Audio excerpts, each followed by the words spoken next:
sur toute chose, grâce à Jésus qui vit en moi. De tout mon cœur, je veux le chanter et je veux célébrer son nom.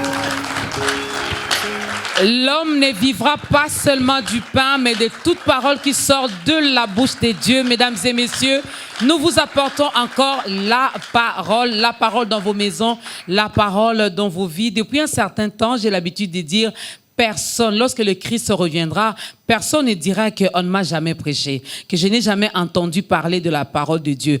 Parce que de nos jours, avec l'avancée de la technologie, la parole est prêchée à temps et à contre-temps. Que vous soyez sur une moto, si le motard est gentil, il met une chaîne où il y a une prédication. Dans les réseaux sociaux, dans nos différentes chaînes de télé et de radio.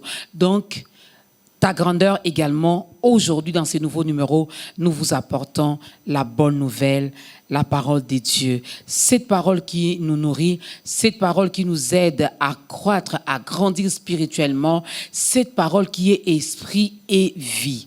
Il est écrit, il est écrit. J'aime bien lorsque Jésus disait, il est écrit. Il est aussi écrit. Il est écrit. C'est ça le thème. Quelqu'un a dit, ah, maman Dorcas a dévoilé le thème avant. Ben oui, les jours se suivent mais ne se ressemblent pas, n'est-ce pas? Ah, donc aujourd'hui, j'ai commencé par dévoiler le thème. Il est écrit, c'est notre thème d'aujourd'hui dans ce nouveau numéro de Ta grandeur, mesdames et messieurs, où nous recevons pour la toute première fois un homme de Dieu qui a plusieurs casquettes, mais dans ce programme, on va juste utiliser 2 de ces casquettes. Il est pasteur, donc c'est lui le berger qui va nourrir nos âmes aujourd'hui, mais il est également adorateur. Il est également chantre de l'Éternel. Au nom de la grande équipe de Ta grandeur, moi je vous dis shalom, shalom à vous et encore une fois, bienvenue. Bienvenue à vous, pasteur Johnny Aron. Merci Maman Dorcas. Heureux de partager ce plateau avec vous. Merci beaucoup. C'est une première, mais pas une dernière. Hein. J'espère que Dieu nous fera grâce pour qu'on revienne prochainement. Voilà, moi je les bénis déjà. Pour cette première Amen. Occasion. Amen. Et j'ai béni ces dieux parce que à chaque numéro, il nous envoie l'un de ses fils, l'un de ses serviteurs pour nous apporter la parole de sa part. Et aujourd'hui, Dieu a décidé que ce soit le pasteur Johnny Aron de l'église Salem. Nous sommes à Lubumbashi, donc comprenez qu'il nous vient fraîchement de Lubumbashi. On salue tous ceux-là qui nous regardent depuis Lubumbashi. Nous sommes vraiment ensemble avec vous. On a reçu également beaucoup d'hommes de Dieu, beaucoup de serviteurs qui sont venus de là. On aura le temps de parler également de l'église Salem vers la fin de ce nouveau numéro de Ta grandeur. Mais en tout cas, moi, je vous dis encore merci d'être sur notre plateau. Avant de prendre les tout premiers cantiques, comme c'est une première pour vous de passer ici, on veut bien connaître votre histoire d'amour avec Jésus. Ok, intéressant. Mon histoire d'amour avec Jésus a bel et bien commencé dans ma famille biologique. Parce qu'en fait, je suis issu d'une famille chrétienne et mon père est pasteur. Et vous comprenez que le décor déjà familial est un décor qui plante l'évangile au sein de la maison. Et j'ai appris à connaître le Seigneur chez nous à la maison. Donc, quand je me dirigeais à l'église, j'étais déjà quelqu'un qui connaissait le Seigneur. Donc, depuis mon enfance, j'ai commencé à croire à la personne du Seigneur Jésus. Bien sûr, à l'âge où un enfant a conscience du moins que Christ existe, parce qu'on me parlait déjà de Christ, que Christ existe. Alors, j'ai situé cela à l'âge de 5 ans, 6 ans, parce que là, je fréquentais à l'école des dimanches, j'étais déjà conscient de la présence de Christ. Mais il est vrai que dans ma foi, j'ai eu à grandir. Dans ma foi, où la révélation de Christ par rapport à moi a eu à connaître une certaine croissance. Donc plus je grandissais, mieux je connaissais encore le Seigneur. Mais disons que dès le départ, j'ai connu le Seigneur chez nous à la maison. Et je dois l'avouer, c'est de la bouche de ma propre mère que j'ai appris à connaître le Seigneur. Et ainsi de suite, jusqu'à ce jour, je continue à servir Dieu. Et voilà, pour faire bref. De nos jours, ça devient héréditaire. Hein, si papa est pasteur, d'office, le fils le devient aussi. Je voudrais d'abord apprécier cet état de choses parce que je me dis, un pasteur qui réussit, c'est celui qui finit par communiquer sa sémence en ses enfants. OK. Un jour, l'apôtre Paul parlait de Timothée. Il appréciait la foi de Timothée, disant que la foi de Timothée, c'est une foi qui était pareille à celle de son aïeul, Loïs, pareille également à celle de sa mère, Eunice. Donc, je crois que c'est pareil pour moi. La foi que j'ai est pareille à celle, je dirais, de ma mère ainsi que de mon père. Et je crois que c'est une forme de réussite pour un homme de Dieu. Et pour aller plus loin, il y a un texte biblique ou un personnage biblique du nom de Job. Un jour, je méditais un peu sur la personne de Job. Job est vanté comme un bon serviteur, un meilleur serviteur par Dieu. Un homme intègre. Un homme intègre, un homme droit. Mais Dieu dit de sa personne qu'il n'y a personne comme lui sur la terre. Vous savez, il y a des moments où nous témoignons de Dieu, mais il y a des moments où Dieu témoigne de nous. Et le témoignage le plus grand n'est pas celui des hommes, mais plutôt celui de Dieu. Alors Dieu dit de Job qu'il n'y a personne comme lui sur la terre. Or, quand vous regardez le parcours de Job, parmi les activités spirituelles qu'il exerce, Job sanctifie ses enfants et a l'habitude d'offrir des sacrifices à Dieu en faveur de ses enfants. Donc je me dis, si Dieu a apprécié un père comme Job pour le travail qu'il faisait en faveur de ses enfants, pourquoi pas ne pas vanter les mérites des pasteurs qui engendrent d'autres pasteurs. Et pour moi, c'est un sujet de joie. J'aimerais jeter ici les fleurs à tous les pasteurs qui ont fait de leurs fils des pasteurs. En fait, je ne veux pas dire que ce sont des pasteurs qui font des enfants des pasteurs, mais ils ont juste réussi à communiquer la bonne sémence qui a fait éclore la grâce de Dieu et qui a amené à l'accomplissement ce que Dieu avait fixé depuis les temps éternels pour ces enfants-là. Rien à voir avec les business. Non, pas du genre, tout. c'est notre entreprise, c'est notre business, donc que je les prépare déjà au cas où je ne serai plus là. Au moins, je sais que l'affaire va rester dans la famille. Pas du tout. Vous pensez vraiment que pour faire de l'argent, il faut avoir une église? Je ne pense pas. Ah, pasteur Je ne pense pas. De pour nos jours, faire de l'argent... De nos jours, quand on se présente, on est non, pasteur. mais si c'est facile, Oh. il y a un taux de chômage accru chez nous, ici au pays. Mais que tout le monde fasse alors des églises et qu'on éradique alors le chômage. Mais je ne pense pas. Il est vrai qu'il y en a qui font de l'œuvre de Dieu un business, mais il y a aussi un camp des vrais qui font de l'œuvre de Dieu une œuvre spirituelle, mais au travers laquelle Dieu les bénit. Est-ce qu'on peut acclamer pour le Seigneur? Cela ne veut pas dire que parce qu'il y a beaucoup plus les faux que les vrais n'existent pas. D'ailleurs, pour bien détecter les faux, il faut connaître le vrai. Et dans ta grandeur, nous vous présentons le vrai, qui est le Seigneur Jésus-Christ. Et lui-même, il a dit, il est le chemin, la vie et la vérité. N'allez pas chercher la vérité ailleurs parce que la vraie vérité, qui est la personne de Jésus-Christ, vit et habite en vous. Premier cantique. Mon Dieu m'aime comme il a aimé Jésus. Même amour, même esprit, moi et Jésus. Alléluia. Mon Dieu aime, il m'aime comme il a aimé Jésus-Christ. Mon Dieu aime, il m'aime comme il a aimé Jésus-Christ.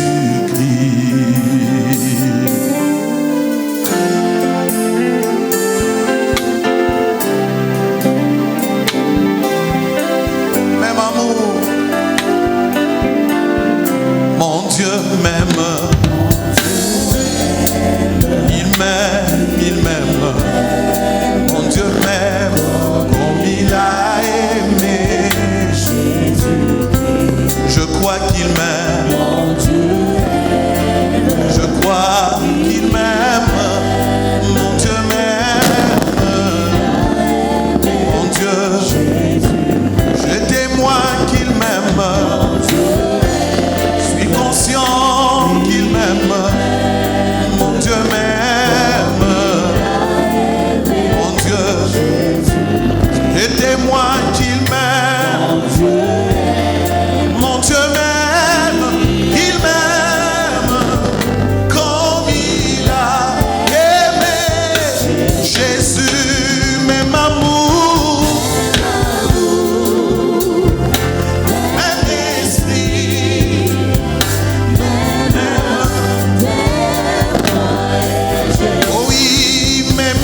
les hommes ne t'aiment pas, sache qu'il y a un Dieu qui t'aime.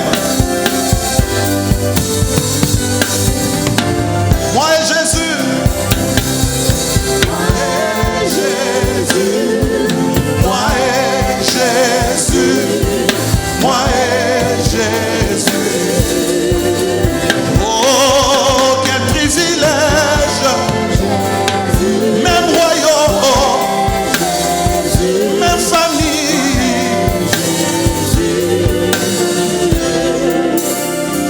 Bolingo moko. Moko tata se moko naina Yesu bolingo moko tata se moko naina Yesu aina yebina kolonga masumu o tata se moko ngayo naina komi mo santu nakokota na lola o tata se moko ngayo solo ngaina Yesu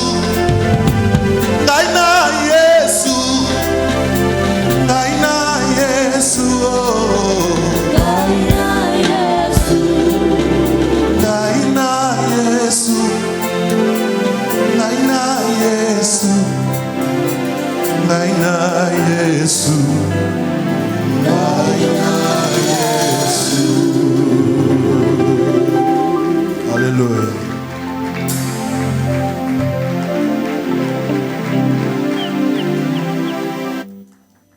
Ah, quel bonheur de savoir que nous avons le même amour, le même esprit, le même Père avec notre Seigneur et Sauveur Jésus-Christ. Ah, n'est-ce pas, autrefois nous étions dehors, mais grâce à Jésus, maintenant nous sommes au dedans même. Hein, nous sommes Père Christ.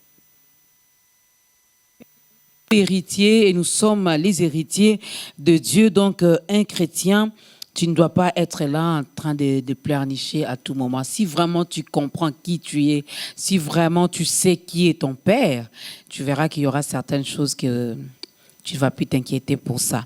Merci beaucoup, n'est-ce pas, que vous avez découvert également l'autre casquette de notre invité. Je l'ai dit, il est pasteur, il reste chantre de l'Éternel, il reste adorateur de Dieu. Alors, pasteur Johnny Aron, j'avais déjà annoncé le thème. Il est écrit, et comme texte de référence, nous avons l'Évangile selon Luc, le chapitre 24, le verset 27. Ouais. Il est écrit, j'ai essayé aussi de lire juste ce passage-là. Alors j'ai dit, bon, c'est quoi le lien avec notre thème d'aujourd'hui? Bon, pourquoi d'abord nous parler de « il est écrit ». Il est écrit où? Qui a écrit? Il a écrit pour qui? Il y a tellement de questions tout autour de ce thème. Justement. Pourquoi d'abord le choix? Qu'est-ce qui vous motive à nous parler de ça? Bon, il faut d'abord dire que par la grâce de Dieu, j'ai eu à écrire un chant dont le thème ou le titre est intitulé « Il est écrit ». Il est écrit. Alors, il faut dire que je n'ai pas pu tout dire dans le chant, mais c'est une pensée qui regorge beaucoup d'autres choses que nous pouvons partager.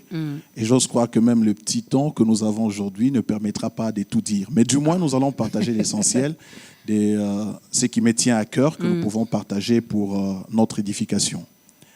Donc, prenons Luc chapitre 24, le verset 27e. Il s'agit là de Christ qui se présente auprès de ses disciples qui étaient sur le chemin d'Emmaüs. Après sa résurrection, bien sûr, il les rejoint et les disciples ne le reconnaissent pas. Alors Christ a voulu il a voulu se révéler à eux. Et pour mieux se révéler à eux, il entreprend une démarche. Et quelle est cette démarche? Il a commencé à leur expliquer, passant par Moïse, dans toutes les Écritures, ce qui les concernait. Voilà la pensée que j'ai voulu prendre. Okay. Christ a voulu se révéler aux disciples qui ne le reconnaissaient plus alors qu'il était ressuscité, parce qu'ils étaient en fait inquiets de ce qui était arrivé à Jésus. Alors, s'inquiétant, Jésus les rejoint, ils ne le reconnaissent pas, et Christ estime que la bonne manière, ou une des méthodes qu'il pouvait employer, c'était de commencer à se révéler à eux en leur expliquant dans les Écritures ce qui les concernait. Okay. Alors, ça nous permet là de dire que Christ ne se révèle pas autrement que dans les Saintes Écritures, ou que les Saintes Écritures sont là l'incarnation par excellence de la révélation de Christ. Si vous voulez savoir qui est Jésus, n'allez pas interroger un homme. Vous voulez savoir qui est Jésus, interrogez les Saintes Écritures. Donc, les Saintes Écritures sont un moyen par excellence au travers lesquels Dieu se révèle à nous. Et donc, quand Christ se révèle de la sorte, c'est pour qu'on le reconnaisse, qu'on sache qui il est. Et pour nous, c'est important de savoir qui est Christ, parce que la naissance de notre foi en dépend. Vous ne pouvez pas devenir chrétien ou enfant de Dieu sans savoir qui est Christ pour vous. L'apôtre Paul le dit dans Romains chapitre 10, le verset 9, « Si tu confesses de ta bouche le Seigneur Jésus. Si tu crois dans ton cœur que Dieu l'a ressuscité des morts, c'est alors que tu seras sauvé. » Comme pour dire, le salut commence lorsqu'on a la révélation de Christ. Okay. Pas quand on fréquente une église, pas quand on chante les chants entre guillemets religieux ou chrétiens. Le salut commence quand on a la révélation de Christ. Et vous savez, quand Christ est pour vous un sauveur, c'est que vous vous êtes dit, je suis un pécheur, j'ai besoin d'un sauveur. Il faut que vous passiez par cette étape. C'est ça qui fera que vous soyez un converti vrai, authentique. Okay. Parce que vous vous êtes reconnu pécheur et vous vous êtes dit, dans mon état des pécheurs, j'ai besoin d'un sauveur. Cette fois-là, Christ devient votre sauveur. Et vous avez conduit votre vie comme vous le vouliez, comme vous le pensiez. Mais quand vous réalisez que vous avez besoin de vous abandonner entre les mains d'un bon maître, qui sera dorénavant le propriétaire de votre vie, vous dites, il faut que ça soit Jésus parce que c'est le meilleur maître qui soit. Il devient pour ce cas votre Seigneur. Si vous n'avez pas connu Christ de cette manière, vous risquez de fausser votre parcours. Alors ça, c'est un premier élément en rapport avec notre foi. Okay. Mais un deuxième élément, c'est que dans notre foi, on est en même temps des adorateurs. Alors, l'adoration a plusieurs manières d'être définie. On peut définir l'adoration comme aimer Dieu de tout son cœur, de toute son âme, de toutes ses pensées, de toutes ses forces. C'est une bonne chose. L'adoration peut se traduire par l'amour. Mais une des expressions de l'adoration, c'est aussi la proclamation des attributs de Christ ou les attributs des dieux. Alors, comment allez-vous adorer Dieu si vous n'avez pas les regards dans les Saintes Écritures? Parce que vous n'allez pas adorer Dieu comme vous le pensez. Okay. Le plus grand défi, en fait, de l'adoration, c'est arriver à mettre Dieu à sa place. La Bible dit, dans Romains chapitre 1er, le verset 21e, je crois, la Bible dit, « Ayant connu Dieu, ils ne l'ont point glorifié comme Dieu. » Donc, vous pouvez connaître Dieu, mais vous n'arrivez pas à lui donner un honneur qui lui convient. Alors, si vous ne voulez pas tâtonner, les Saintes Écritures sont là donc comme une provision de manière à ce que vous puissiez adorer Dieu et le mettre à sa place. Et cet exercice spirituel vous permet d'éviter des hérésies qui vous amèneraient à étiqueter Dieu, à donner des sobriquets à Dieu. Ce n'est pas un exercice auquel Dieu s'attend. Okay. Parce que vous n'allez pas adorer Dieu comme vous pensez que vous allez l'adorer. Vous n'allez pas adorer Dieu comme vous apprécierez les hommes qui ont réalisé telle ou telle autre prouesse. Non, Dieu a sa méthode. Et si vous voulez élever les attributs de Dieu, apprenez à connaître les attributs de Dieu de la bouche de Dieu. Et la bouche de Dieu se révèle au travers des Saintes Écritures. Alors, c'est important que nous sachions qui est Dieu en proclamant les attributs et non en étiquetant Dieu.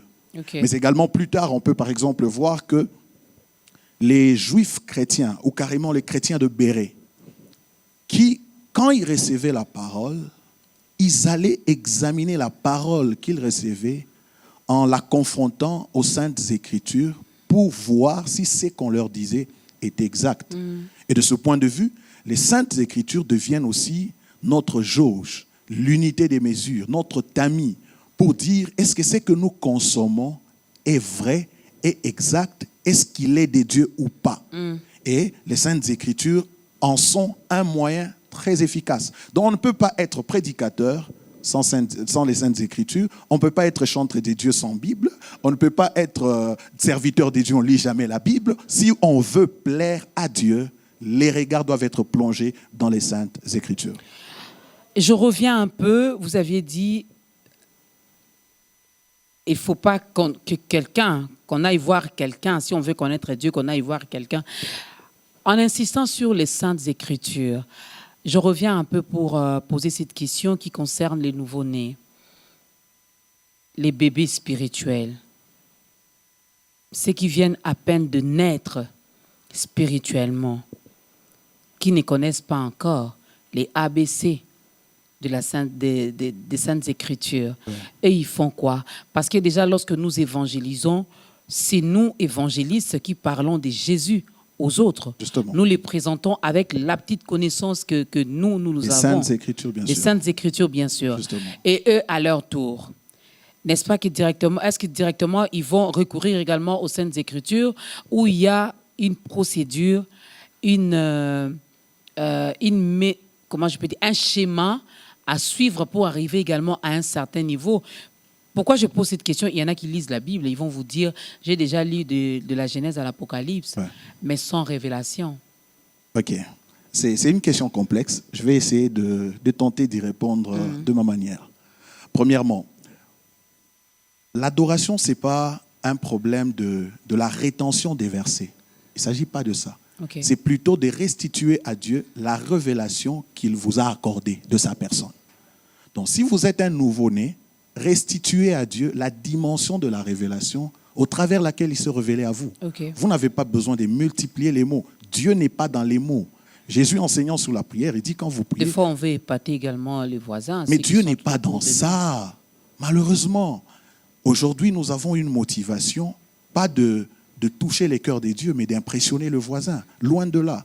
Si nous insistons sur la parole de « il est écrit », c'est parce que nous voulons que notre motivation soit premièrement Dieu.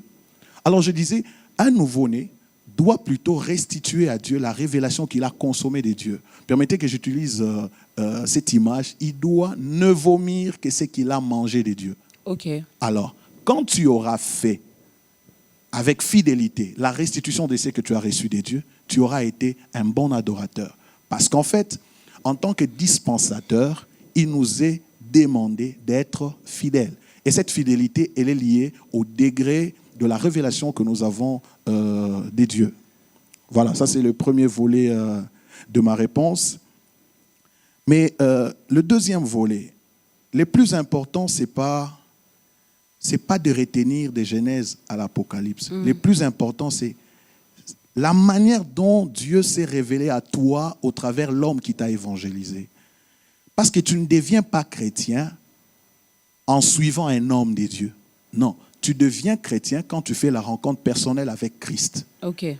Et c'est dans cette rencontre où tu as la révélation de la personne de Christ. Et donc ton adoration commence là. Nous n'attendrons pas plus que ça. Autant qu'un enfant qui commence à parler, commence par prononcer peut-être papa et maman, on se contenterait de ce langage-là parce qu'il est encore bébé. Et Dieu est plus parent que nous. Et je crois que c'est le plus important dans ce qui concerne l'adoration. En parlant des attributions, vous nous avez interdit ici, d'après ma compréhension, ma petite compréhension, qu'on ne doit pas étiqueter Dieu, voilà, lui coller des sobriquets. Alors, que dire d'un Cheikh qui vient de se convertir, qui n'a que ce mot-là? Hein, pour lui, Dieu, c'est Mopa Onanga. Pour lui, Dieu, c'est un vieux père. Pour lui, c'est Poro. Il a tiré sa doux. C'est ça le problème. Le problème, c'est qu'on ne sert pas Dieu. Dans la Bible, on dit que c'est notre père. Alors, lui, au lieu de dire notre père, il dit Poro. Non, mais c'est ça le problème. Vous savez, l'hérésie aujourd'hui, c'est vouloir adapter les choses de Dieu selon notre contexte. Okay. C'est pas ça. Nous sommes dans le royaume des dieux. Il y a un langage du royaume. Il y a un langage spirituel. Donc, il n'est pas question d'appeler Dieu, c'est pas mon pas ou quoi. Chouchou, ça peut passer. En fait, c'est pas moi qui vais dire faites passer ça, ne faites pas passer ça. Mais moi, Non, je moi, donne je juste pose une seulement la vérité. question En par fait, moi, rapport- je réponds, par rapport aux Écritures. si chouchou est Chouchou, ça repris peut dans les passer. Saintes Écritures, prenons chouchou et restituons à Dieu le chouchou dont il nous a parlé dans les Saintes Écritures. Parce que la difficulté aujourd'hui, on aimerait vivre la vie chrétienne en dehors des Saintes Écritures. Il n'en est pas question. Et là, on développe une citoyenneté céleste à la congolaise. Non, ça n'a rien à voir. On veut vivre les Écritures, mais en s'adaptant également à la génération actuelle, aux appellations actuelles. À l'époque, je ne vois pas un juif appeler sa femme peut-être chouchou ou mon oignon, ma ciboulette, peut-être que ça ne se disait pas, mais de nos jours, ça s'est dit. Hein? Donc, chouchou nanga. Je ne pense pas que Dieu soit limité en termes des mots, des qualificatifs à son égard. Dieu n'est pas soumis au Mais temps. chouchou n'est pas dans la Bible. En tout cas, quand je lis ma Bible à moi, il y a mieux pas que de chouchou. Il y a mieux que chouchou. Il y a quoi là-bas? Admirable. Il est admirable, il est Père éternel, il est Dieu tout-puissant, il est Dieu miséricordieux, il est riche en bonté, compatissant. Voilà ce qu'il est. Pourquoi on ne se contenterait pas de la révélation telle qu'elle nous a été donnée? L'amour est tellement grandiose que... Non, mais Dieu, mon chouchou. Le véritable amour se traduit dans la fidélité. Et la fidélité ici, c'est se soumettre aux caprices des Saintes Écritures. C'est clair. C'est clair, n'est-ce pas? Je pose toujours les questions aux invités, c'est pour nous aider également à comprendre. Et il n'y a pas de choses à ajouter ou à retrancher dans la Bible. La Bible, elle est complète, elle est parfaite. Elle est comme elle est, elle ne changera pas. Alors, n'essayons pas de pousser Dieu à s'adapter à nous. Non, le pasteur a dit, nous sommes du royaume. D'ailleurs, c'est la Bible qui le dit. Alors, nous devons fournir des efforts pour nous adapter au comportement du royaume. Voici peut-être un élément que je peux ajouter. Quand vous lisez Romains chapitre 12, le 2e verset, la Bible dit « Ne vous conformez pas au siècle présent. » Elle ajoute « Soyez transformés par le renouvellement de l'intelligence. » Ajoute encore « Afin que vous discerniez la volonté de Dieu. » Elle renchérit en disant « Ce qui est bon, ce qui est agréable, ce qui est parfait. » Voilà le plus important. Donc, méditez sur ça, sur Romains 12. Alors, il est écrit, c'est bien de connaître la parole, d'avoir la révélation, de rester dans les saintes écritures, si je peux appeler la Bible qui est notre constitution. Nous sommes en Afrique, nous sommes au Congo. Il y a tellement de combats. Il y a tellement de difficultés. Il y a tellement de défis à relever. Ici, je me réfère un peu à ces textes de Matthieu, chapitre 4, si je ne m'abuse. Lorsque Jésus a fini sa prière, il a été amené, nous connaissons l'histoire, les lecteurs de la Bible vont se retrouver. Le diable vient tenter Jésus. Et Jésus répliquait toujours avec « Il est écrit, il est écrit ». Nous devons également emboîter le pas, suivre ce modèle où nous pouvons, je sais, déjà vous allez me dire non, mais c'est ce qui se passe. C'est ce qui se passe. Des fois, nous chassons, nous déclarons, non pas avec ce qui se trouve dans la parole de Dieu, mais avec nos propres phrases, avec nos propres mots, avec nos propres paroles. Du genre, tu sens vraiment qu'il y a un combat, mais tu dis, moi là, personne ne mourra parce que là où on a enterré mon moutolo, là, ça passe aussi, non? Alors, vous avez souligné un élément important sur comment Jésus a vaincu le diable dans le désert alors qu'il fut tenté. Alors, il a évoqué ce que disaient les Saintes Écritures. Et c'est un élément important. Si nous considérons que Christ est notre modèle, parce qu'en fait, il est notre modèle. Si nous voulons vaincre l'ennemi, nous ne pouvons pas faire autrement qu'a fait Jésus. Jésus a vaincu le diable en s'appuyant sur les Saintes Écritures. Il est le modèle par excellence. Et c'est un élément important. Il n'y a pas meilleur connaisseur du diable comme Jésus. Alors, pourquoi voudrions-nous vaincre le diable par une autre méthode qui n'est pas la méthode de Christ? Les armes avec lesquelles nous combattons, ce ne sont pas nos armes, ce sont les armes des dieux. Si nous voulons vaincre le diable, utilisons les armes des dieux. La parole aussi, c'est une arme. La parole, c'est une arme. Mais voilà, efficace. est-ce que beaucoup Mais c'est une parole. wapi? C'est une parole. Non, mais c'est des déclarations à l'africaine, à la traditionnelle. C'est pas avec ça qu'on vainc le diable. D'ailleurs, c'est dans ça que le diable loge. J'étais en train de dire que l'hérésie passe par ces genres de choses. On veut en fait, mais parce que dans la même tentation, vous allez remarquer que Satan aussi exploite l'écriture pour avoir Christ. Oui, aujourd'hui, il y a des doctrines qui essaient d'employer ou d'utiliser les Saintes Écritures afin de justifier leur pratique. Et l'hérésie est très dangereux, dans le sens que c'est un feu étranger pour la foi des uns et des autres. Voilà pourquoi j'ai évoqué l'élément des Écritures comme le filtre que nous devons avoir afin de dire que ça, je dois prendre et ça, je ne dois pas prendre. Vainquons le diable à la manière des dieux. Toute autre chose ne serait qu'une pure aventure. Restons un peu dans ces filtres qui est la parole des dieux. En tout cas, je l'ai constaté aussi. Je ne vais pas citer les provinces ici pour éviter d'avoir des problèmes avec ceux de certaines provinces.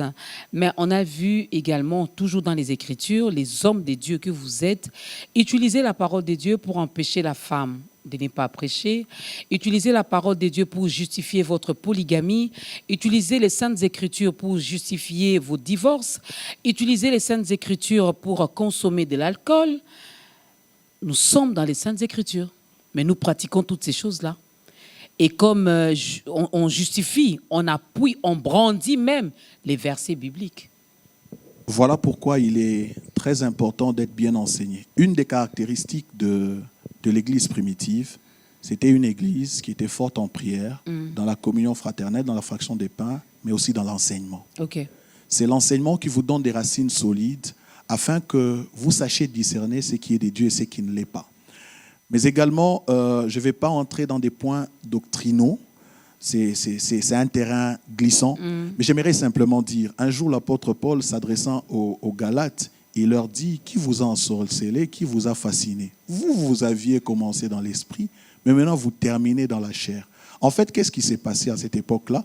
Les gens ont commencé en fait, il y avait comme une doctrine selon laquelle le salut, on l'obtient par la loi, par les œuvres, par la circoncision, alors que le salut, on l'obtient par la grâce au travers de la foi. Donc, quand l'apôtre Paul fait ce constat-là, il dit aux Galates qui vous a fasciné, qui vous a ensorcelé.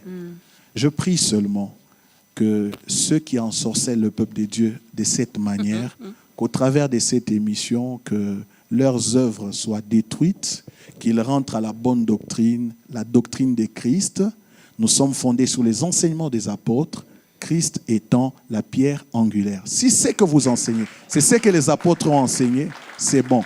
Mais si c'est tout le contraire de ce que les apôtres ont enseigné, vous n'êtes pas dans le bon. Et nous croyons qu'au travers de cette émission, plusieurs vont devoir retrouver le bon chemin. L'apôtre Paul a dit, je crois bien à Timothée, de prendre un peu de vin. Votre question, c'est laquelle? Pour nous, les consommateurs du vin. Pour les consommateurs de vin. On s'est justifié avec ces passages bibliques. Alors, combien de fois le même conseil a été donné dans la Bible? C'est la seule fois à Timothée. Ouais. Non, vous avez dit, si les apôtres ont fait, nous aussi nous devons faire. L'apôtre Paul l'a n'a fait. pas enseigné comment on boit du vin. Il n'a pas enseigné sur ça. Mais il a conseillé de prendre ça. Oui, il a conseillé. Il n'en a pas fait une doctrine.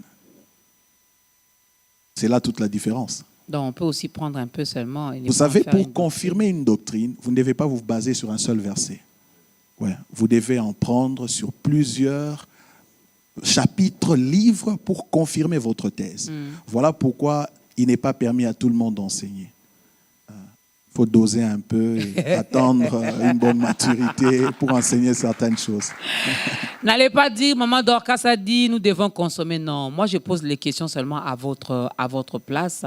Et un petit conseil aussi, ne vous limitez pas seulement à un verset.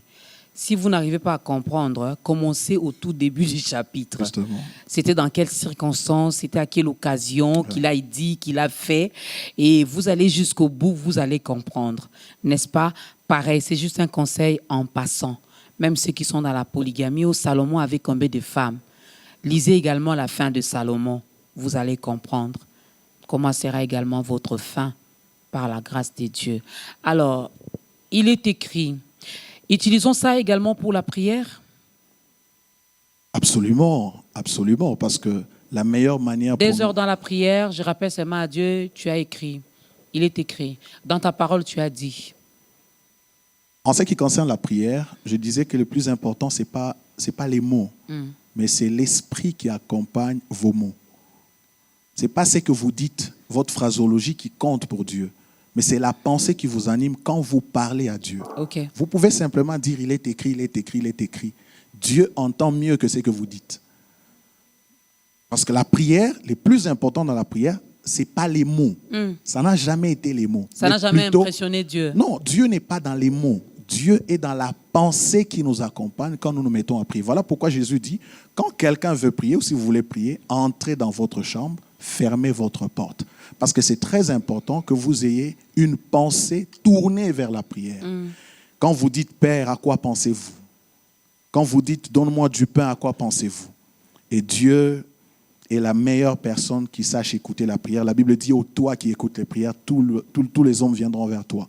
Donc, quand vous priez, le plus important, ce n'est pas les mots. Ce ne sont pas les mots. Le plus important, c'est la foi qui accompagne ce que vous dites, la pensée qui accompagne ce que vous dites. C'est en cela que consiste la prière. Vous pouvez rester sur « il est écrit, il est écrit, il est écrit ». Pour les hommes qui vous entourent, c'est une répétition des mots.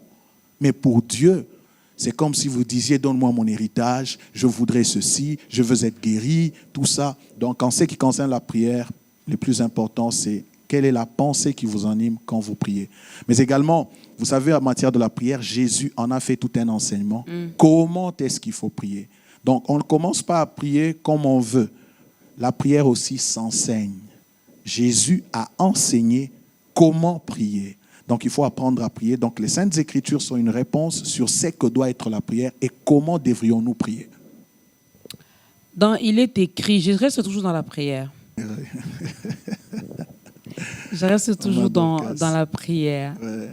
Dans Il est écrit, où est la place du chant? Le chant occupe quelle place? Dans Il est écrit. Alors, voici, je vais prendre... Parce que vous nous chantez aussi, ces derniers temps, vous chantez, comme disent les Quinois, chantez là, chantez là. Voilà.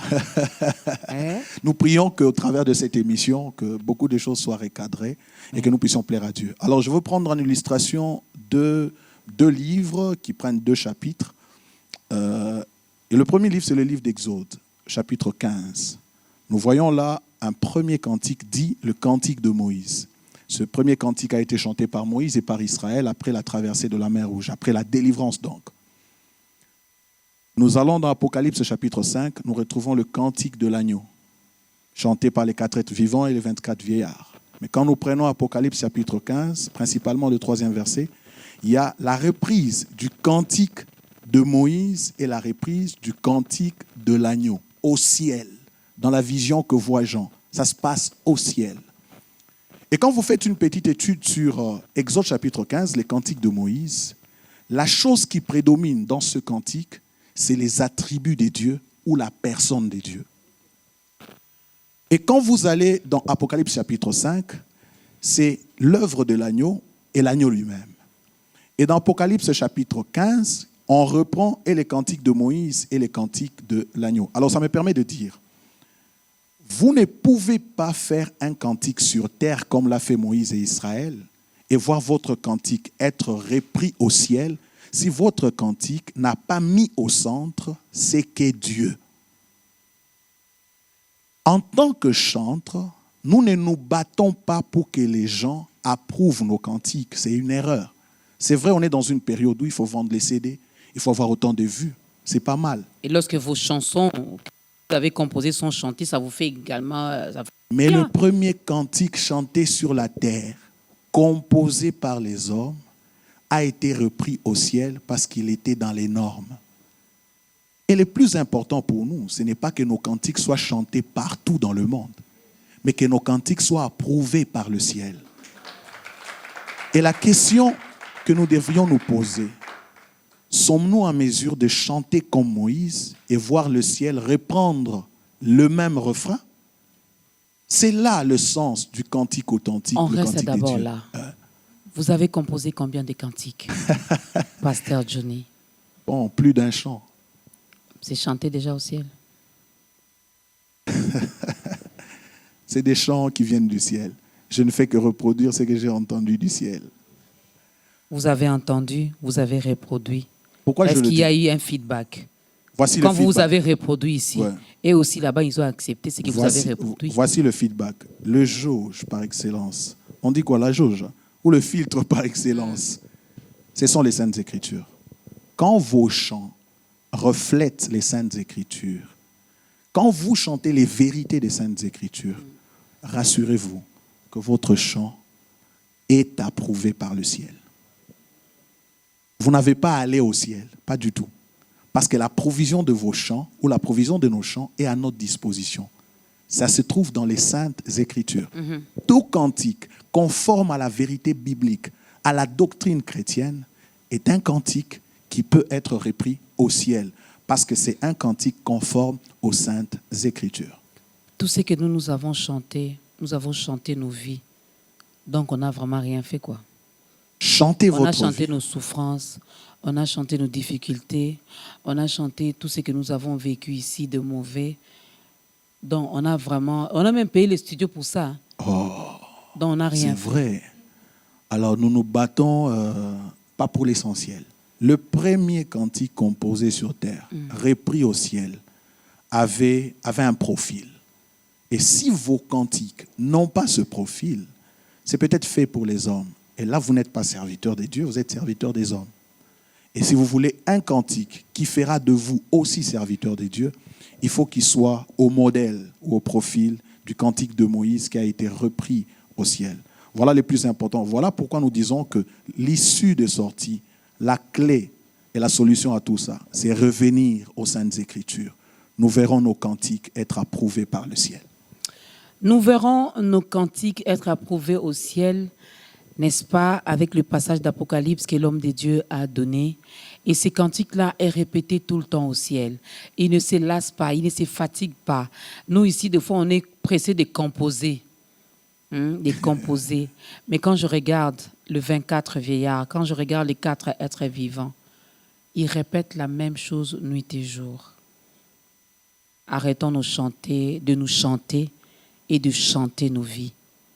Chantons Jésus. Amen. Chantons Jésus. Amen. Rien que Jésus. Amen. Deuxième cantique.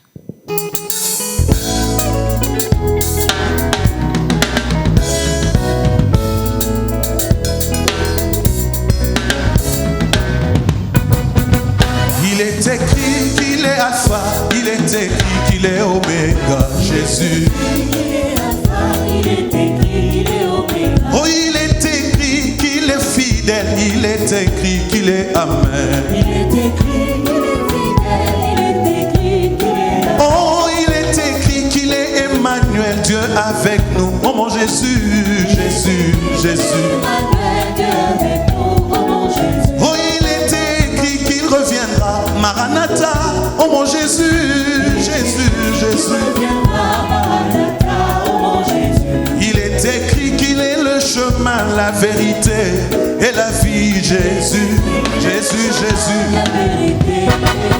Oh, chantons Amen, Amen, Amen, oh, oh. Chantons Amen, Amen, Amen, oh. En Christ je suis béni, Amen, Amen, oh. En Christ je suis sauvé, Amen, Amen, oh. Point de condamnation en Jésus, Amen, Amen, oh, oh. Amen, Amen, oh, Amen, Amen, oh, oh. Amen, Amen, oh, Amen, Amen, oh. Satan est vaincu, Amen, Amen, oh. En Christ je suis affranchi, Amen, Amen, oh. Kaina komi molongi, et si est comme maman. Kaina komi mon santou, et si est comme maman. Bougez, bougez, bougez.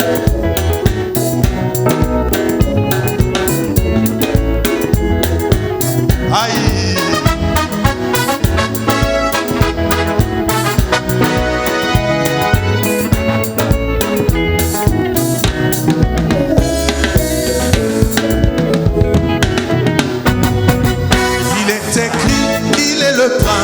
de la paix, oh mon Jésus, Jésus. Oh, il est écrit qu'il est le pain venu du ciel, oh mon Jésus, Jésus, Jésus. Oui, il est écrit qu'il est l'agneau qui ôte le péché du monde, Jésus. Oui, il est écrit qu'il est le maître du sabbat, oh mon Jésus, Jésus, Jésus. Il est écrit qu'il est la lumière, il est écrit qu'il est amour, amour, amour, amour, amour. Moi je chante Amen, Amen, Amen, oh, oh. Chantons Amen, Amen, Amen, oh, oh.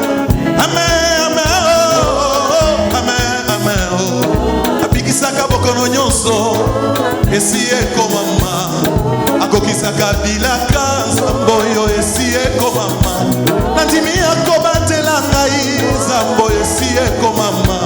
Atana leki na moto esi ekomama. Ngai nakozika te esi ekomama. Atana maya mozindo esi ekomama. Ngai nakozinda te esi ekomama. Amen.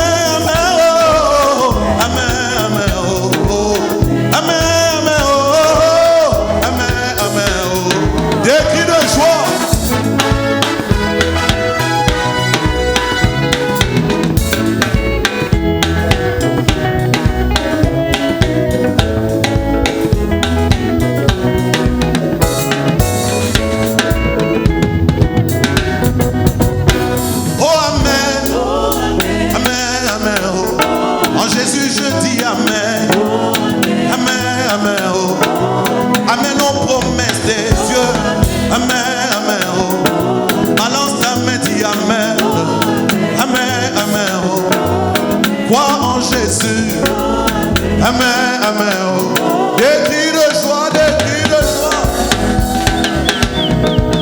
Oh, amen, amen, oh. Amen, amen, oh. Amen, amen, oh. Amen, amen, oh. Amen, amen, oh. Amen, amen, oh. Aye biba posa nanga, esi ekomama. Alobi akotangwisa ngai Yesu, esi ekomama. Akufaki pona ngai Yesu, esi ekomama. Asekwaki pe pona ngai, esi ekomama. Samba kozala na ngai, esi ekomama. Nalingami na Nzambe esi ekomama. Ayokaka losambo, esi ekomama. Amen.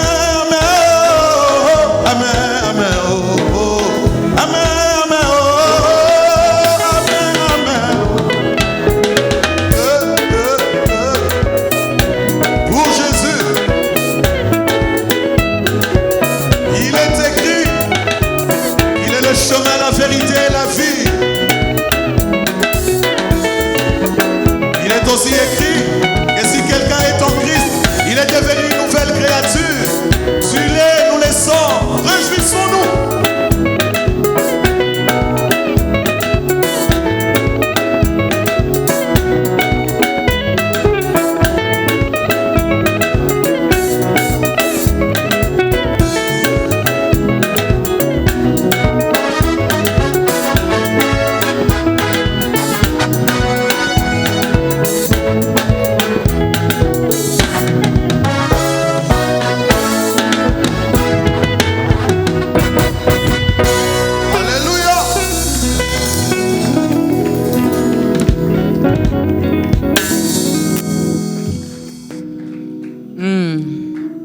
Il est écrit, ici comme maman, il est écrit, ce que Dieu a dit finit par s'accomplir, car il est Dieu, il est fidèle et il ne ment pas. Pasteur Johnny Aaron, j'aime bien les paroles de cette chanson. Ah, Dieu. Nous sommes restés vraiment dans les Saintes Écritures. Absolument, oui. En tant que telle, je suis chrétienne, enfant de Dieu, né de nouveau. J'ai fait la volonté de mon Père. mais je ne vis pas ce qu'il a écrit. Ou je ne vis pas ce qu'il est écrit. C'est quoi le problème? Alors, tout dépend de comment vous lisez votre vie, parce que vous pouvez vous situer à un angle où vous n'appréciez pas bien les choses. Parce que dans la plupart des cas, c'est surtout par rapport à la vie matérielle, tout et tout. Nous ne sommes pas les premiers à connaître ce genre de situations. Vous avez dans la Bible le cas, par exemple, d'Asaph, qui considérait que les méchants vivaient mieux, ils étaient heureux que lui qui craignait Dieu. À un moment, il était même sur le point de glisser. Il se disait, mais c'est en vain que je dois me sanctifier, parce que ceux qui ne se sanctifient pas vivent mieux que moi. Comme pour dire, je fais la volonté de Dieu, mais ça m'amène à quoi? Parce que ceux qui sont en dehors de la volonté de Dieu vivent mieux que moi. Ce n'était qu'une lecture. Mais l'avantage qu'il a eu, c'est que Dieu l'a amené dans le sanctuaire. Et c'est à partir du sanctuaire qu'il va finalement se rendre compte que le sort du méchant, c'est la ruine. Et il s'est rébiffé dans son raisonnement et il a considéré que son état était la meilleure de position, c'était le meilleur des états. Donc je crois que c'est le plus grand piège que nous avons de croire que parce qu'on est enfant des dieux, on ne peut pas souffrir. Non, la souffrance ne vient pas ôter ou diluer votre substance d'enfant des dieux. Vous pouvez être enfant des dieux et vous connaissez des temps difficiles. Nous avons l'illustration, par exemple, de Paul et Silas, qui ont chassé un esprit et qui vont être emprisonnés.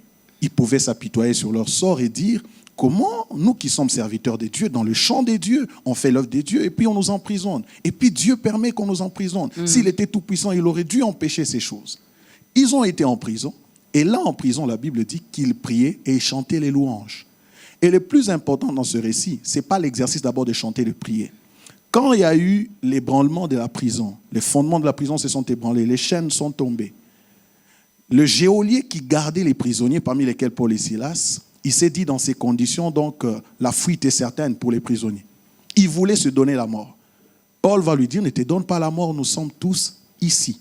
Comme pour dire, quand il priait, l'objectif n'était pas de quitter la prison, mais ils étaient en train simplement de rendre grâce à Dieu. Ils louaient Dieu, parce qu'ils pouvaient se saisir de cette occasion pour s'enfuir. Mais ils n'ont pas fui, parce que la souffrance n'était pas une fatalité pour eux.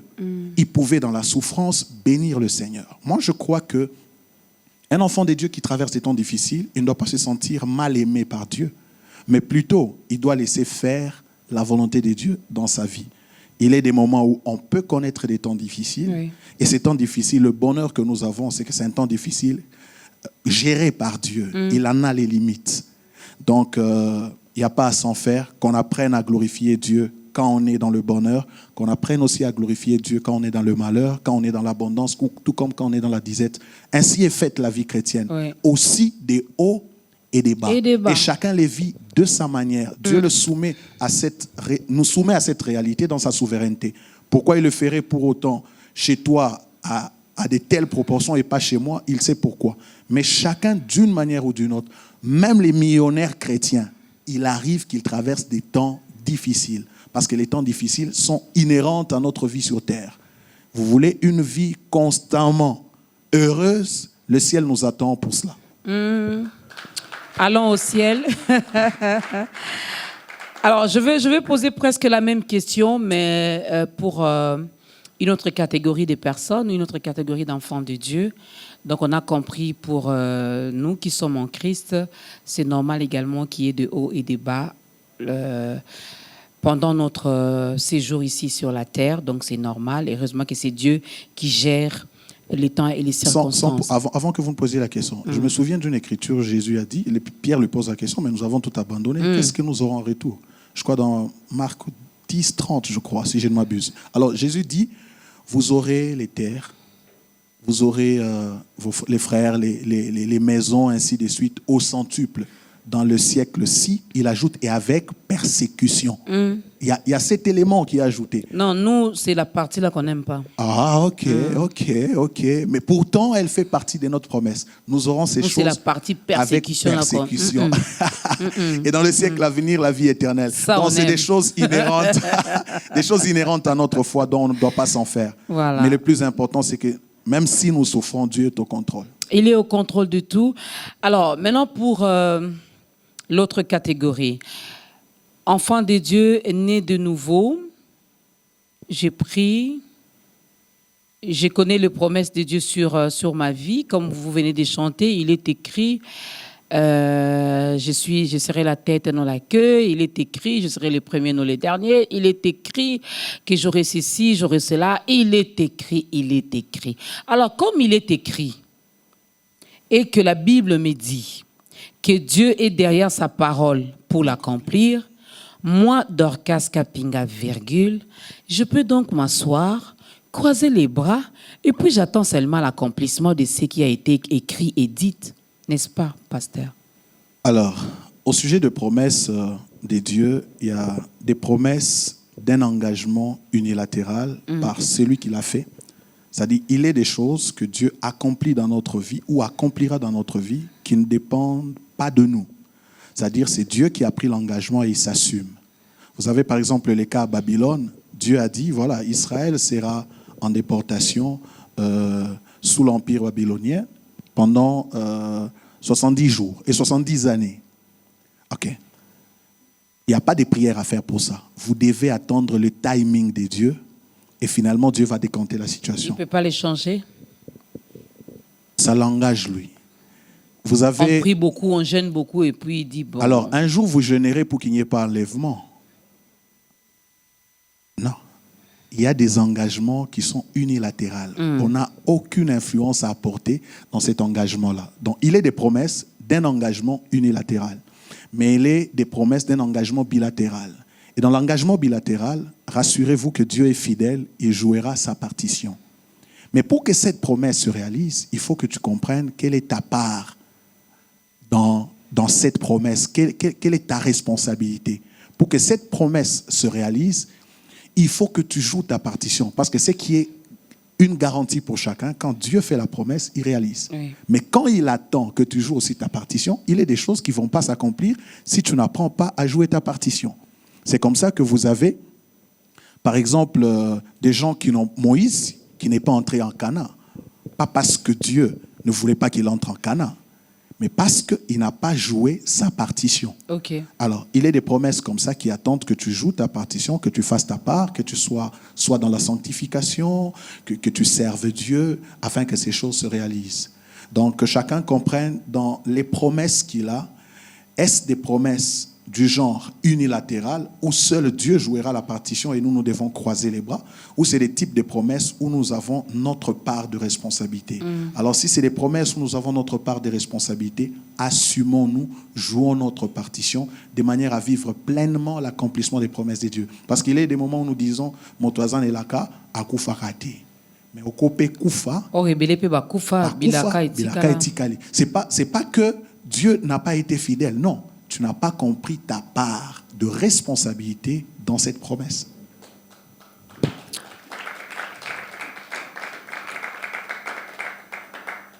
Je vais prendre un exemple. Ça sera vraiment un exemple. Je refuse de dire terre à terre, mais je vais prendre un exemple comme ça. Parce que les sœurs aiment bien ça. Quand je parle des sœurs, je vois également certains frères. Dieu fait la promesse, il me dit que je veux me marier. Okay. Les chrétiens aiment le mariage. Hein. Ouais, c'est bon, c'est la volonté de Dieu en fait. Il est écrit. C'est la volonté de Dieu. Il est écrit. Ouais. L'homme quittera. Ouais. L'Église aime ça. Alors,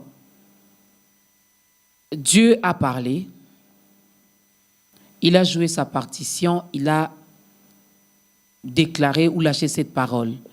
Quelle est ma partition, moi en tant que sœur, moi à qui Dieu a promis le mariage? Alors parce que beaucoup demandent le mariage sans se préparer, sans connaître. Finalement, je veux me marier, c'est pourquoi? Finalement, c'est quoi mon rôle? Finalement, c'est quoi la partition que je dois jouer? Qu'est-ce que je dois remplir finalement pour vivre ce que Dieu m'a dit? Restons dans le mariage. Ok. Dieu vous fait la promesse sur le mariage où il veut que vous puissiez vous marier, vous êtes une femme. Ce n'est pas vous qui allez faire le premier pas vers l'homme. C'est pas biblique. Donc c'est l'homme qui viendra vers vous. Alors, quelle est votre part de responsabilité? C'est de vous préparer par rapport au Les mariage. frères ne viennent toujours pas, ils traînent. Et ils ont honte de draguer. Bon, ils traînent. Bon, ça, c'était juste Si un vous ajout. voulez un mariage venant de Dieu, attendez ce mariage comme Rebecca. De là où elle était, le mariage l'a suivi. Et parmi les éléments déclencheurs de son mariage, c'est ses vertus, son éducation, sa manière d'être. C'est des éléments c'est des éléments qu'il faut absolument intégrer en tant que femme pour dire que le mariage vienne. Vous voulez que le mariage vienne, mais vous ne savez pas vous soigner, vous ne savez pas travailler, vous ne savez pas un certain nombre de choses. Commencez par vous préparer et Dieu vous enverra un homme, non pas pour qu'il soit puni, parce que vous n'avez pas le profil requis, mais pour que l'homme soit heureux et que vous viviez également le bonheur. Donc, en ce qui concerne le mariage, il y a de la préparation des part et d'autre qui fera en sorte que le mariage soit un bonheur pour tous. J'aime bien cette réponse. Elle est sage, hein? La préparation, beaucoup de gens n'aiment pas ces temps de préparation. Beaucoup de sœurs demandent le mariage, beaucoup de sœurs demandent un homme idéal. Je pose toujours la question, quand vous dites, Seigneur, donne-moi un homme beau, grand, intelligent, qui va m'aimer, qui va me supporter, qui va prendre en famille ma charge, est-ce que vous demandez aussi à Dieu, Seigneur, fais que je sois également une bonne épouse pour Amen. celui qui va m'épouser. Amen. Fais également que je sois une bonne mère pour les enfants que tu vas me donner. Amen. Non, nous, on veut seulement nous. Fais pour nous, fais pour nous. On ne pense pas à l'autre. Donc, frères et sœurs, changez également votre façon de prier, de demander. Il est écrit. Il est écrit. Il faut connaître, hein, il est écrit. Hein. Justement. Nous, la méditation, on n'aime pas trop. Pourtant, il faut méditer la loi jour et nuit pour avoir du succès et de la réussite. Comme l'a dit Dieu à Josué. Voilà. C'est quand même curieux que Dieu ait soumis la réussite de Josué, son succès dans ses entreprises, à la méditation de la loi. Et le psalmiste reprend pratiquement la même pensée. Il dit que celui qui médite la loi jour et nuit est semblable à un arbre qu'on a planté près d'un courant d'eau, qui donne du fruit en sa saison et donne le feuille et se flétrit point. Et la Bible ajoute, tout ce qu'il entreprend lui réussit. Donc, vous ne voulez pas méditer, c'est que vous ne voulez pas réussir selon Dieu, quoi. Alors que nous devons réussir, c'est la promesse de Dieu pour nous tous, que nous puissions mener une vie de succès et de réussite. Donc, moi, je ne voudrais pas quitter cette terre sans vivre pleinement les promesses de Dieu, sans vivre pleinement la part que Dieu m'a réservée sur cette terre. Ça ne sera pas la faute à Dieu, ça sera de ma faute. Alors, jouons notre partition, aimons la méditation, aimons les Saintes Écritures, méditons la parole, faisons des études bibliques, soyons des chrétiens avec Bible. Important. On en a dans nos téléphones. Ah, mais il faut lire. D'abord, les Bibles en papier, là. Ça, on laisse désormais à la maison. Bon, il y a eu tellement... La modernité nous a amené à beaucoup de choses, mais en ce qui me concerne, je médite mieux quand j'ai ma Bible en papier. La Bible sur mon téléphone, c'est juste pour me référer quelquefois, mais une bonne étude biblique, je la trouve mieux avec une Bible en papier. Et je conseille à ceux qui n'ont pas de Bible en papier de les avoir. Mais ici, je ne voudrais pas imposer la forme de la Bible. Mais je voudrais dire, soyons des chrétiens avec Bible. Une Bible à méditer, une Bible à lire. Et c'est très important, ça apportera de l'équilibre dans notre vie chrétienne. Alors, qu'est-ce qu'il faut faire pour avoir finalement ce goût pour méditer la parole de Dieu, avoir ce goût de la lecture? Je crois qu'il faut en avoir la soif. Il faut en avoir la soif. Il faut avoir la soif de connaître Dieu. Il faut avoir la soif de vivre Dieu. En fait, il est écrit, ça doit être également une expression d'une soif ressentie par le peuple de Dieu, par les chrétiens, de vivre ce qui est écrit. Parce qu'en fait, que sera notre vie chrétienne si nous ne vivons pas ce qui est écrit? Elle devient fade, sans sens, sans substance. Nous sommes enfants de Dieu pour dire à Dieu, je voudrais vivre ce qui est écrit. Parce que ce qui est écrit pour moi. Ce qui est écrit pour que je sois une bonne œuvre, une œuvre achevée, une œuvre parfaite. Je voudrais vivre ce qui est écrit. Il est écrit que si je me répands, tu pardonneras mes péchés. Je me répands, pardonne mes péchés. Il est écrit, ne vous enivrez pas du vin, c'est de la débauche, soyez au contraire. J'aimerais vivre les Écritures. Alors ça doit être la soif de tous les jours. C'est un problème de soif. Et la soif, je ne pense pas que ce soit Dieu qui vient nous l'imposer. Ok. Ouais, c'est à nous de manifester cette soif. Parce qu'en fait, l'eau est disponible. Mais il dit que c'est lui qui a soif, qu'il vienne. C'est notre partition. Le Saint-Esprit joue quel rôle dans tout ça? Le Saint-Esprit, en ce qui concerne les Écritures, la Bible dit que toute Écriture est inspirée de Dieu, utile pour enseigner, corriger, instruire et rendre l'homme propre à toute bonne œuvre. C'est le Saint-Esprit, je dirais, qui a la dictée des Saintes Écritures. Il y a la complicité entre les Saintes Écritures et le Saint-Esprit. Le Saint-Esprit ne contredit jamais les Saintes Écritures. Les Saintes Écritures ne contredisent pas le Saint-Esprit. Voilà le rapport qui est entre les deux. Il est écrit un chant, il est écrit Saintes Écritures, il est écrit un livre bientôt, Pasteur Johnny? Pour l'instant, il est écrit une célébration. Donc, j'organise des célébrations intitulées « Il est écrit ». On viendrait là avec nos Bibles. Il est écrit dans Matthieu 4, on ouvre. Non, mais ça ferait un bon décor. Parce qu'en fait, j'ai célébration bientôt. Ok. J'aurai célébration bientôt. Parlons-en déjà. C'est la raison même de ma présence ici à Kinshasa. Ok. Donc, le 22 mai, j'aurai célébration ici à Kinshasa, célébration intitulée « Il est écrit ». Et ça sera un moment fort où je vais mettre à la disposition du peuple de Dieu qui viendra adorer ensemble avec moi un répertoire propre selon les Saintes Écritures. Alors, par la grâce de Dieu, j'ai eu à écrire certains chants. Il y en a qui les connaissent, mais qui ne savent pas, peut-être pas que c'est moi qui les ai écrits. Alors, un chant comme « Je ramène mon cœur au trône afin d'exhaler ». Je ramène mon cœur au trône afin d'exhaler le parfum de... C'est mon chant. Voilà. Et il fallait dire... Comme pour dire... Non, mais franchement, j'aime tellement cette chanson. Et lorsque je conduis les cultes, j'aime bien. Des fois, je demande aux chantres, on chante ça, mais on n'a jamais su que c'était pour vous. Non, peut-être que le pasteur Henri Papa Moulage a lui laissé, mais il ne nous a jamais dit. Hein. Bon, vous ne lui avez jamais posé cette question. Alors, j'ai effectivement, je me suis rendu compte qu'à Kinshasa, il y a des gens qui aiment mes chants, mais c'est vrai, ma personne n'est pas connue. Ça semble être pas important, mais c'est quand même aussi important. Mais d'ailleurs, je trouve que c'est mieux.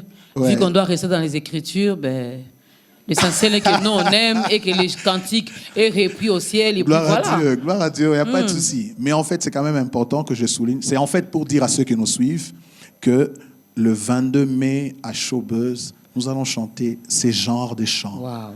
Je ramène mon cœur au trône sera au rendez-vous, ainsi que les chants que nous avons exécutés dans cette émission et d'autres chants qui vont devoir être... Donnez-nous encore un autre titre, peut-être qu'on chante, qu'on aime bien, mais on ne sait pas que c'est vous l'auteur-compositeur. Même amour, même esprit, même Père mon Dieu, même il m'aime, comme il a aimé Jésus-Christ. Même amour, même esprit, même Père, moi et Jésus. Oui, c'est lui. Ouais. C'est le pasteur. Je confirme, c'est mon téléspectateur. Oui, c'est le pasteur Johnny Aron qui a chanté ça. Donc, le 22 mai à Showbuzz. À partir de quelle heure? À partir de 15h. On vient avec nos Bibles, on montre la Bible, on entre. En tout cas, tous les chants... On montre la Bible, on entre. Non.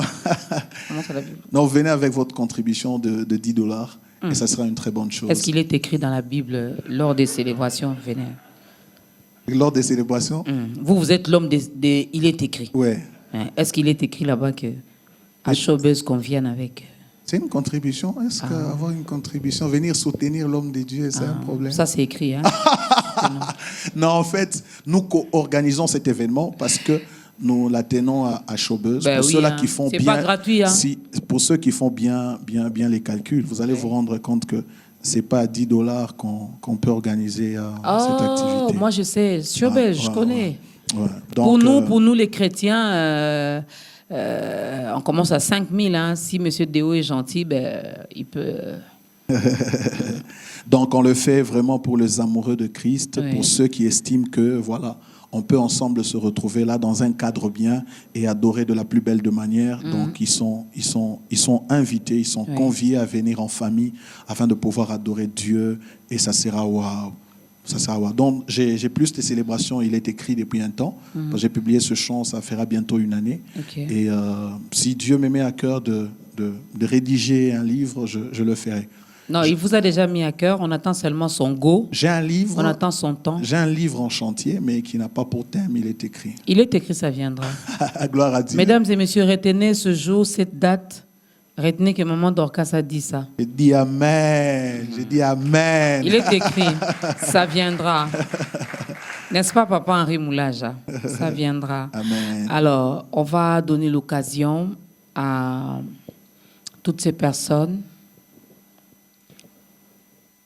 qui nous ont suivis et qui ont accepté finalement d'ouvrir leur cœur pour laisser Jésus faire son entrée. Nous allons faire l'appel au salut. Pasteur Johnny Aron, regardez votre caméra et aidez cette personne. Alors, bien-aimés, vous qui me suivez, il y a certainement quelque chose qui brûle en vous. Et je suis venu, au travers de cette émission, lancer cet appel. Et vous rappeler une vérité biblique.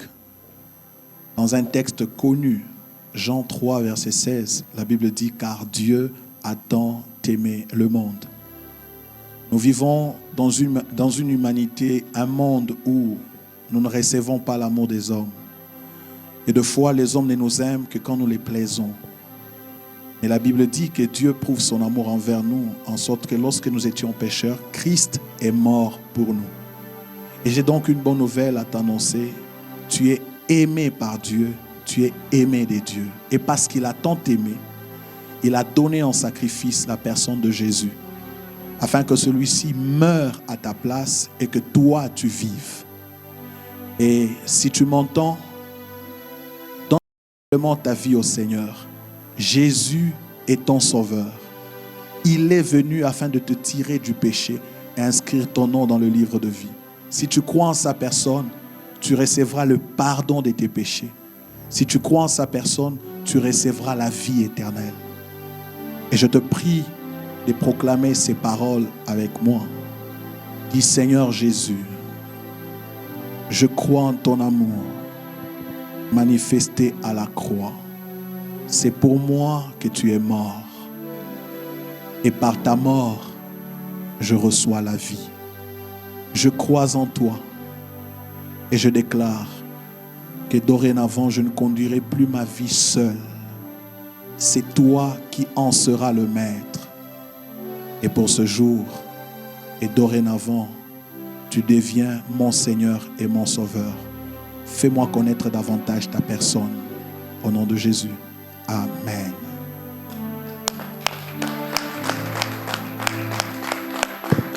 Bienvenue dans la grande famille des enfants de Dieu. Il y a de la place pour tout le monde. Aujourd'hui, c'était le pasteur Johnny Aron qui vous a aidé finalement à faire votre entrée dans la grande famille des enfants de Dieu. Demain, ça sera votre tour, car nous sommes sauvés pour sauver. Alors, si vous n'avez pas une église d'attache, il y a notre numéro qui est affiché au bas de l'écran. On pourra toutefois vous orienter vers une église où on ne prêche que Jésus. Parce que nous, on aime Jésus. C'est Jésus qui est mort à la croix pour nous, pas une autre personne. Mais sinon, si vous êtes vers Lubumbashi, le pasteur va nous parler rapidement de l'église Salem. L'église Salem est située où? Alors, l'église Salem est située au Carrefour Texaco, exactement sur l'avenue Oasis, numéro 2405. Alors, c'est une avenue connue, c'est vraiment à l'entrée de la ville, pour ceux qui connaissent mieux Lubumbashi. Et voilà tout sur l'église. Et mon père mon père est pasteur, et moi je suis pasteur assistant, ou l'un des pasteurs assistants. Nous nous réunissons chaque mercredi à partir de 16h jusqu'à 18h, chaque vendredi de 16h à 18h et de 18h à 20h, mais également chaque dimanche de 8h30 à 10h et de 10h à 12h. Et nous avons également 2 services les après-midi, à partir de 15h jusqu'à 16h30, et puis de 16h30 jusqu'à 18h. Donc, pour ceux qui passeront par Lubumbashi, ils peuvent bien nous contacter. Nous allons communier ensemble et ça sera une bénédiction pour moi et pour eux. Ouais. Bientôt aussi, on fera un tour là-bas, le Lubumbashi, pour aller faire ta grandeur. Karibu sana. Pourquoi pas faire aussi méga ta grandeur. Karibu sana. C'est de Lubumbashi, si vous nous suivez, donc on a besoin de vous pour venir là-bas.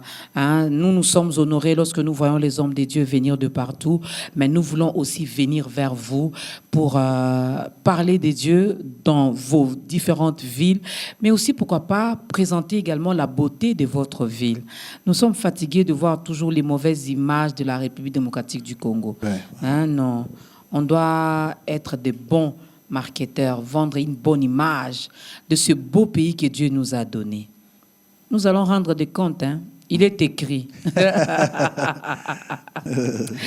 Il est écrit. Ça a été un grand bonheur de vous recevoir dans ce programme. Vraiment, nous sommes bénis. Il y avait encore des questions, mais on nous fait signe que...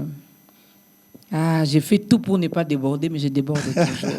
Le bonheur est partagé. C'était aussi un plaisir pour moi de passer dans cette grande émission qui élève la grandeur de Dieu. Amen. Et j'ose croire que j'ai été aussi en bénédiction pour ceux qui nous ont suivis. Et ça reste marqué dans mes annales. Et je crois que, comme je l'ai dit à l'introduction, par la grâce de Dieu, on reviendra peut-être pour approfondir le même sujet ou aborder un autre sujet. Mais sinon, merci beaucoup, Maman Dorcas, de m'avoir reçu. Pasteur. Et merci d'être vous. Merci beaucoup. Alors, comment faire pour vous contacter? Je sais qu'il y aura des questions. Moi, je ne suis pas pasteur, donc ce n'est pas à moi que vous devez poser des questions, c'est au pasteur. Alors, je vais donner mon numéro. Oui. C'est le plus 243 81 50 56 911. Plus 243 81 50 56 911. Ou les plus 243 99 8 07 66 67. Plus 243 99 8 07 66 67. Ou encore, on peut m'écrire sur mon compte Facebook, Pasteur Johnny Aron ou Johnny Aron Kabembele. Donc, soit sur ma page, soit sur mon compte, je pourrai toujours réagir. Vous décrochez vous-même votre téléphone? Dieu qui est grand, qui nous gère nous tous, est accessible. Pourquoi pas moi? Pardon, ça c'est pas écrit, donc c'est pas écrit. Je refuse de poser cette question-là. Je refuse d'avoir de problème. Donc le pasteur, il est vraiment accessible. Absolument. Si vous avez des questions, n'appelez pas pour le déranger, n'appelez pas pour... Non. Si vous avez vraiment un besoin d'être soutenu dans la prière, d'avoir un conseil, pourquoi pas poser une question concernant la méditation de la parole de Dieu, n'hésitez pas à le contacter. Nous avons été bénis de sa présence à Kinshasa. Voilà pourquoi nous l'avions reçu également dans ta grandeur. Alors nous retenons que le rendez-vous est fixé le 22 mai à Chaubeuse à partir de 15h. 15h. Donc 15h, il y aura des invités. Je sais j'ai déjà, des invités. Papa Henri sera là, ça je sais. Trésor Bibi sera là. Je sais, c'est François normal. Soa sera là. C'est normal. Et beaucoup de mes invités surprises qui seront là. Je ne vais pas citer nommément ici. Mais il est écrit, il faut tout citer. Non, venez, on garde quand même certaines têtes. Hein. Ouais. Nous allons bénir Dieu ces jours-là. Alors, venez avec votre contribution qui est fixée à $10 simplement, 20 000 francs. 20 000 francs. En France, c'est mieux. Yeah. Nous sommes en Afrique et particulièrement au 20 Congo. 000 francs congolais. Donc, 20 000 francs congolais. Vous venez, vous entrez à Chaubeuse, un beau cadre. Qui avait dit que les chrétiens devaient seulement... Non. Ces beaux cadres-là sont construits pour nous.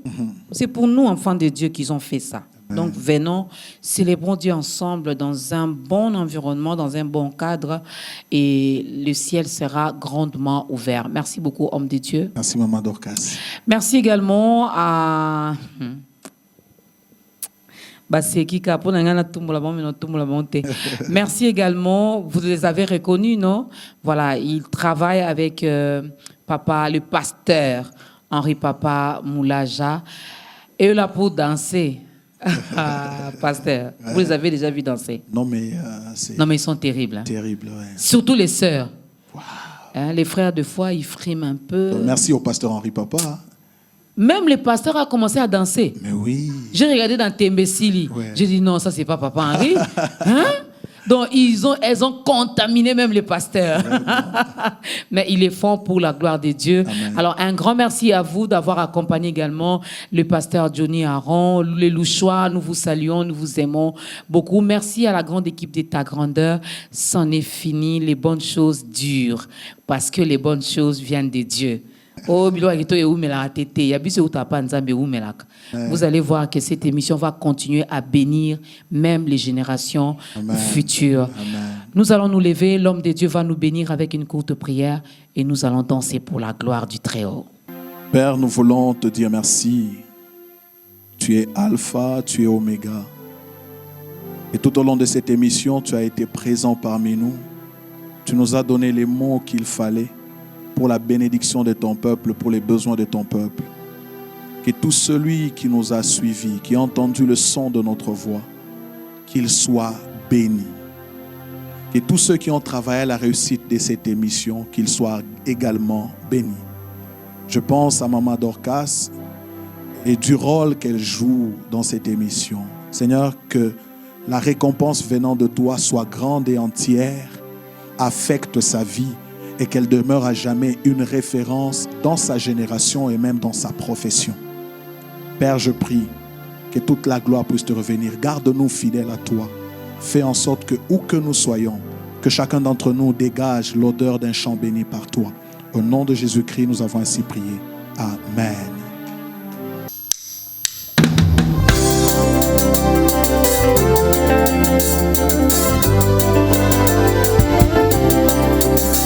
Pour Jésus, pour Jésus.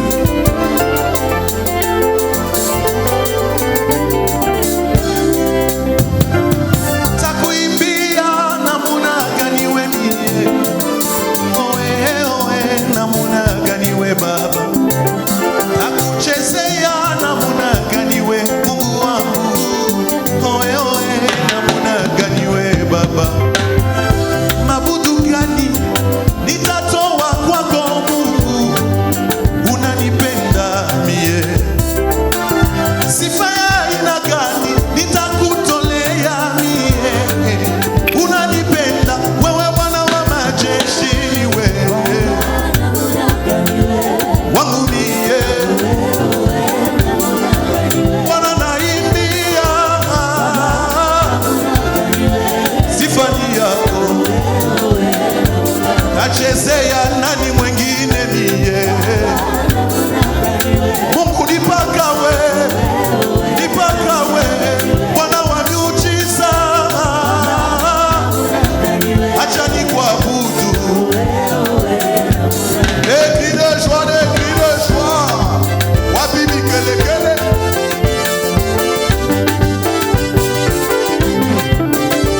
Bololo, bololo, bololo.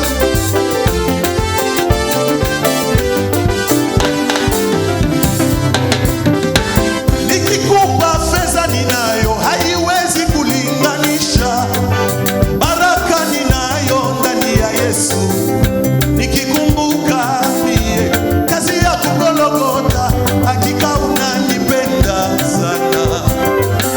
Mizigo yangu Yesu uliyabeba kweli, sababu unanipenda mie. Mateso yangu Yesu uliyabeba kweli, sababu unanipenda. Wewe Bwana wa kuimbia, ni wewe wa majeshi, ni wewe. Acha nikuabudu Mungu, nipaka wewe, nachezea nani mwengine mie. Sifa ni yako, mabudu ni yako, Bwana wa mapendo. Acha nikuimbie. Ai, Jesus.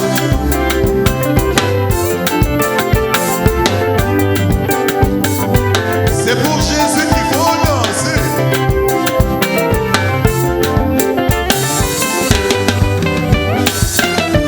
Aide-moi à faire ça, aide-moi à faire ça. Ça veut dire simplement, je dépends de Jésus. Je dépends de toi, oh Jésus. Je dépends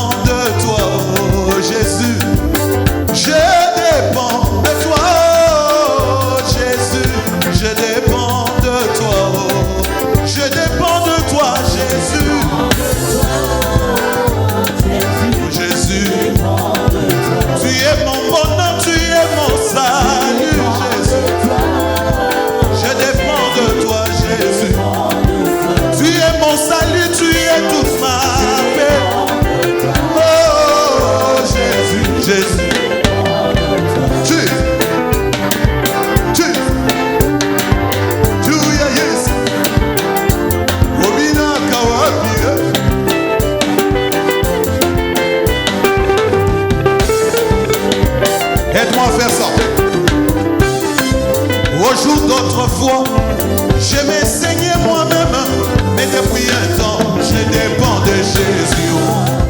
Moi j'étais pécheur, je ne sais plus pécher, car depuis un temps, je dépends de Jésus. Je danse avec fierté tous les jours de ma vie, car depuis un temps, je marche en vainqueur tous les jours de ma vie. Moi depuis un temps,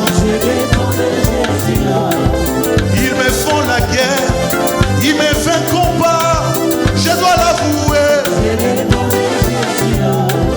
Malgré la conjoncture, mon cœur est en paix. Moi j'ai un secret. Je dépends de toi, oh Jésus. Je dépends de toi, Jésus. Tu es mon salut, tu es toute ma paix. Je dépends de toi, Jésus. Tu es mon bonheur, tu es tout pour moi. Oh Jésus. Quelqu'un peut danser.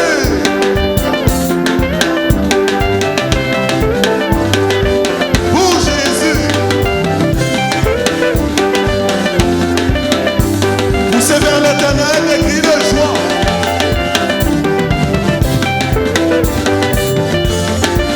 Quelqu'un peut danser, danser, danser, danser pour Jésus.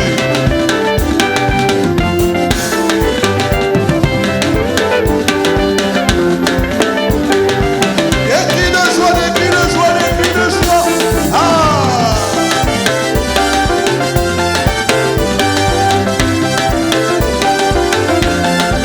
Pour Jésus. Ça fait bien de danser. Pour Jésus.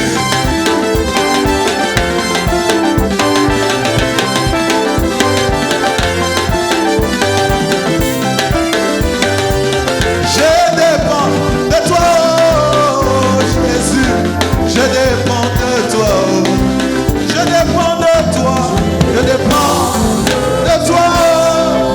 De toi. De toi. Je dépends de toi.